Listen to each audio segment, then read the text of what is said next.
안녕하십니까, 문틀라TV입니다. 이성윤에 이어 현 정권 관련 또 다른 핵심 인물의 수사심의 소집 자충수가 터졌습니다. 임기 종료가 가까워진 문재인에게 또 하나의 적신호가 켜진 셈입니다. 월성 원전 경제성 조작 사건 최이봉 전 청와대 비서관이 신청한 검찰 수사심의위가 회의가 열리지도 못하고 기각돼 버렸습니다. 기소 위기에 처한 최이봉이 기소를 면해보고자 꼼수를 부렸지만 수사심의 1단계인 검찰시민위원회 단계조차 넘지 못한 채 기각된 것입니다. 범죄 혐의가 명백한데 무슨 수사심의위냐는 게 시민위원들의 판단이었습니다.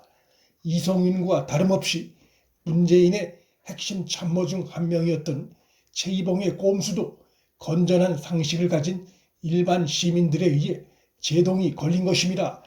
문재인과 문정권의 암울한 내일을 예고하는 장면입니다. 검찰시민위원회의 이 같은 판단은 대전지검 수사팀이 밝혀낸 최이봉의 혐의가 뚜렷해 수사심의위 소집 필요성조차 없다는 판단을 내린 것이고, 이것은 최이봉 기소가 임박했다는 것을 의미합니다. 최이봉은 원전 관련한 문재인의 청와대 핵심 참모로서 그의 혐의는 문재인의 지시와 직접 연결되어 있습니다. 최이봉의 단독 행위로 보기엔 사안이 너무 중대하고 무엇보다 문재인의 주요 대선 공약과도 연관된 사안입니다. 사건의 시작은 문재인의 그릇된 지시에서 비롯된 것입니다. 따라서 최이봉 기소가 임박했다는 것은 수사의 당연한 순리상 탈원전을 무지하게 밀어붙인 사건의 주동자격인 문재인 혐의에 대한 수사로 한 걸음 더 가까이 옮겨갔다는 것을 의미합니다. 대권을 잡은 지 얼마 되지 않아 권력이 시퍼렇게 살아있던 대통령 문재인의 원전을 언제 중단하느냐는 말 한마디는 공무원들에겐 그 자체가 그대로 지시여서 문재인이 처벌에서 빠져나간다는 것은 있을 수 없습니다. 문재인이 취임 4주년 기자회견에서 요즘 검찰이 청와대를 두려워하지 않는다고 발언한 것은 대전지검의 월성 원전 경제성 조작 수사에 대한 불만을 나타낸 것으로 보입니다. 그의 이 발언은 검찰이 청와대 권력을 두려워해야 한다는 말처럼 들려 성역 없는 수사를 하라고 한 그의 발언이 거짓이고 위선이란 사실을 또다시 스스로 실토했습니다. 그의 이중성과 모순은 국민들로부터 도덕적 규탄의 대상입니다. 최이봉 전 비서관이 요청한 수사심의위가 불발되면서 6개월 넘게 끌어온 검찰의 월성원전 경제성 조작 사건 수사는 1차 마무리 국면에 접어든 모양새입니다. 문재인을 보다 직접 겨냥한 2차 수사는 금년 하반기나 혹은 문재인 퇴임 후에 진행될 것입니다. 나라 전체가 잘못된 구석인 양 권력을 잡자마자 온 나라를 들쑤시고 그 과정에서 권력에 취해 숱한 불법과 편법을 저지른 문재인과 정권의 혐의들이 하나씩 드러나고 있고, 권력에 휘둘리지 않은 검사들이 본격 수사 때를 대비해 관련 수사 기록을 축적해 가고 있는 중입니다. 대전지검은 최 전 비서관 등 관련자들의 기소 방침을 대검에 보고하고 승인을 기다리는 상태입니다. 조남관 대행은 검찰시민위원회의 결정이 나온 만큼 곧 기소 승인을 할 것으로 보입니다.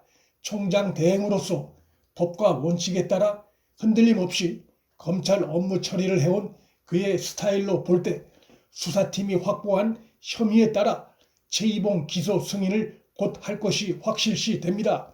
조 대행은 총장 대행 신분이지만 꽂아 나온 보릿자루 같은 모습이 아닌 현직 총장 못지않은 활약을 해왔습니다. 자신의 고교 선배인 이성인 기소 승인을 내렸고, 한명숙 사건에 대한 검찰 수사를 뒤집으려는 정권의 음모에 맞서 고검장들을 회의에 참석시켜 정권의 불순한 의도를 무산시켰고, 추미애의 윤석열 전 총장 쫓아내기 시도엔 실명으로 반대 입장을 밝힌 바 있습니다. 검찰 역사에서 총장 대행을 2번 한 유일한 인물이기도 한 그는 조만간 문재인의 또 다른 청와대 참모인 이광철 비서관 혐의 관련한 기소 보고서가 올라오는 대로 승인할 것으로 예상됩니다. 이광철은 불법 출금 막구 조정, 또 권력비리 수사 흔들기와 윤석열 전 총장 등 검찰 흔들기 목적이 강하게 의심되는 윤중천 허위보고서 작성에서 이규원과 공모한 의혹 등을 받고 있습니다. 이러한 이광철 혐의 역시 모두 그 사안의 시작이 문재인의 지시와 깊숙이 연결되어 있습니다. 이광철이 연루된 불법 출금 사건 관련해 문재인은 공소시효가 끝난 일은 사실을 가리라는 말까지 했습니다. 이 말은 공소시효를 사실상 무시하라는 의미입니다. 그의 지시 닷새 만에 친정권 검사들이 무혐의 처리된 사건 번호와 가짜 내사 번호를 붙이는 수법을 써서 김학의를 불법 출금했습니다. 따라서 이 사건의 핵심 배우는 문재인임이 분명합니다. 이광철, 이성인, 이기원, 차규근 등은 모두 문재인 지시를 따른 조연들이고 행동대원급들입니다. 조연들이 기소되는데 주모자인 문재인이 총지휘 책임을 지는 것은 당연한 것입니다. 문재인은 자신과 한때 노무현 정부에서 같이 일했던 인연으로 조남관 대행이 윤석열 전 총장을 견제해 줄 것을 기대하고 그를 대검차장에 임명했을 텐데 그의 기대와 정반대 상황이 이어지고 있는 현실로 인해 요즘 잠을 편히 못 자고 있을 것입니다. 이것은 누구 탓이 아니고 본인이 그간 권력에 취해 저질러온 일들에 대한 업보입니다. 문재인은 지난번 청와대 인사를 하면서 이진석 상황실장과 이광철을 유임시켜 검찰 수사를 개의치 않는다는 듯한 의도적 과시를 했지만 이는 국민 눈에 궁지에 몰린 국가 지도자가 법과 상식을 파기하는 모습으로 비춰질 뿐이고 당당하지 못한 이러한 모습은 자신을 향해 다가오는 검찰의 수사 칼날에 대한 두려움을 스스로 드러내는 것일 뿐입니다. 범죄 혐의가 확인돼 기소된 이성윤을 검찰 최대 조직인 중앙지검장에 유임시키고 있는 문재인의 행위 역시 자신을 향한 검찰 수사에 대한 불안감과 그것에서 비롯된 법과 상식 파괴 행위의 일환일 뿐입니다. 운플란TV 여기서 마칩니다. 구독과 좋아요, 알림 설정은 방송 제작에 큰 힘이 됩니다. 시청해 주셔서 감사합니다.